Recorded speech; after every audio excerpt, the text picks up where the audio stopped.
Satan watched closely as God created the world, and he was jealous. Satan, known to be a fallen angel, he was known to be beautiful as well. That was the thing about him, and that's what gave him all the pride within himself, is he wanted to be the most beautiful one. He wanted to be God. And when he watched God create the world, create everything that's in it, create life, then create Adam, but then create Eve, Eve being beautiful, Satan was jealous. No, that wasn't your intoxicated aunt at Thanksgiving hastily recapping a dream she once had. That's also not your super drunk youth pastor explaining a story that he once had in a very strange drunken evening where he spoke directly with the devil, him or herself. It's Georgia Congresswoman, Major League Trader Grinch, speaking at Talking Point Memo USA, to a group of high school and college women at an event meant to indoctrinate them. If you're curious about whether MTG was able to steer that unhinged, chaotic Sunday school lesson back on track and form a coherent point, here's your answer. That's why Satan hates you. There's another reason why Satan hates women, is because women can do something Satan cannot do, and he wants to be able to do. Remember, Satan wants to be God. God can create life. God did create life. God does create life. Satan cannot create life, but woman can.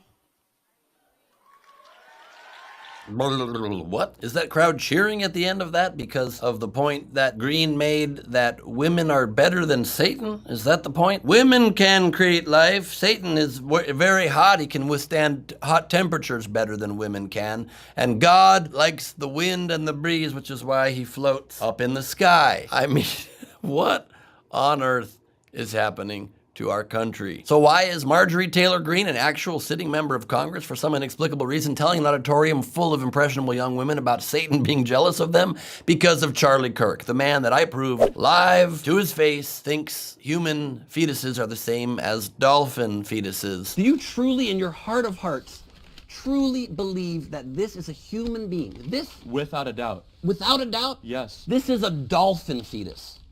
So let me... Without a doubt, a dolphin fetus is a human being. This is a human fetus. Look how similar they look, but quite different. Dolphin. You just confirmed that a dolphin... In life, do you confuse dolphins for human babies often? But this person now somehow leads millions of people. It's pretty insane. And this event called the Young Women's Leadership Summit is explicitly targeted to teen and college-aged women. And the point of it seems to be explaining to them how their best purpose in life is that they should not work, not have careers, not focus on themselves, their own dreams, give all that up just to focus on the old, antiquated, limiting vision of only being a mother and a wife, that's it. Which is a great goal if you so choose it, but to be encouraged by a bunch of men and women who have chosen careers over families, or at least doing both together, and being told by them directly that you can't have it all, that it's a lie that you think you can have it all, like the founder of the event said, like Laura Ingraham spoke to them about, like Candace Owen spoke to them about, a woman who's a mother,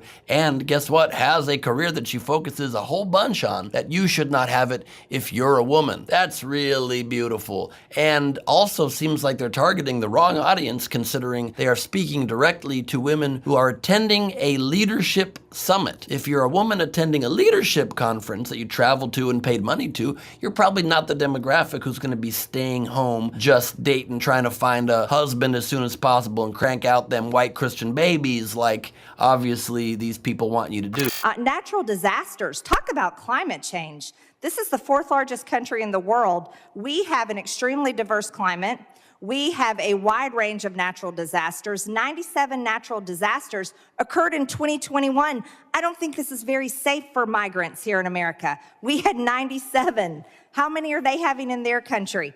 These natural disasters include wildfires, heat waves, droughts, flash floods, winter storms, cold waves, tropical cyclones, and on and on and on. That was Georgia Congresswoman Marjorie Taylor Greene, genuinely asking if Latin American countries have droughts, wildfires, and winter. That doesn't make a lot of sense. Though let's give Greene some credit. In listing out all of America's weather patterns, Greene has finally found some diversity she doesn't hate. It's not a safe country either, by the way. In America, there were 1,313,000 violent crimes in the U.S., and that was in 2020. I can't imagine what the numbers are since then, since crime has come up.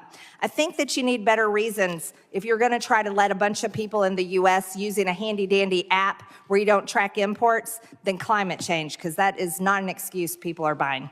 Thank you. Well, hey, at least Margie believes the climate exists, so that's something. But Greene's rant was actually an argument for why America shouldn't allow more immigrants into the country, under the assumption they just couldn't handle the weather. Forget for a second that just last week, Greene called America the greatest country in the history of the world. Now she wants you to know that this place sucks. It's dangerous, the economy's bad, and, oh yeah, you're gonna get sucked up by a tornado. And this isn't the first time Margie has gotten all worked up about the weather. Here she is just a few weeks ago, also wasting the House's time. Climate change is not a reason to just allow anyone and everyone to come into the United States of America. It is absolutely absurd.